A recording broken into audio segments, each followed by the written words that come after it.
Hey everyone, so I realized that I gave a little bit of information today that might have confused you, and because it's right before the exam, I wanted to make this video to clarify anything. As always, if you ever have any questions, please feel free to email me, but I also wanted to make this video. So the first is that I got confused about what chapter we were in and what content was going to be on the midterm. The exercise that I did today about normative and informational social influence, that content is going to be on the final exam, not on the midterm. So you don't need to study that content for the midterm. The other thing I wanted to talk about is inoculation. I forgot that the book's definition of inoculation is far more specific than what I was thinking of. So let me clarify that and give you an example. So the book's definition of inoculation is that if you expose somebody to weak forms of an argument, they generate their own counter-arguments to that weak argument, and then later on, when they're exposed to a strong form of the argument, they have counter-arguments that they've already developed, and they're not influenced by the strong argument. So let me give an example. The idea of it being inoculation is based on the medical inoculations that we give to people. So if I want to inoculate you against the flu, what I'm going to do is I'm going to inject into you a very weak form of the flu.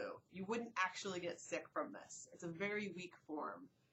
But what's going to happen is your body, once it's injected with this form of the flu, learns what that flu looks like and learns how to fight it. So now, when you do get exposed to a strong form of the flu, your body already knows what the flu looks like, and your body can attack it, and you don't get sick. So from a medical perspective, an inoculation, you give a weak form of this virus, and then later on, when somebody gets a strong form of the virus, the body already knows how to kill the virus.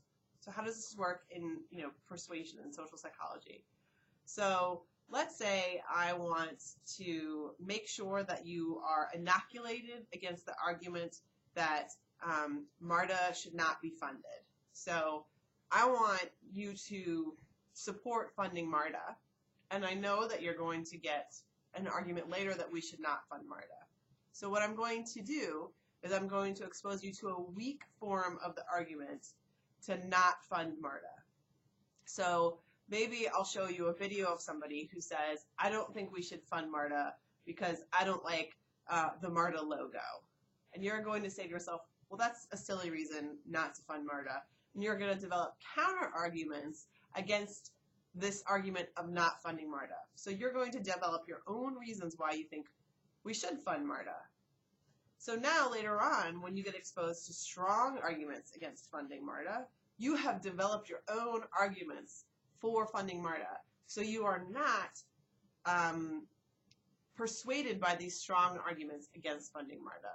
So it's the same thing as what happens when you are inoculated against the flu. You get a weak form, you learn how to recognize and defend against it, and when you get a strong form, those strong things don't work anymore. So I hope that does a better job of really clarifying what an inoculation is. But as always, if you have any questions at all, please feel free to email me.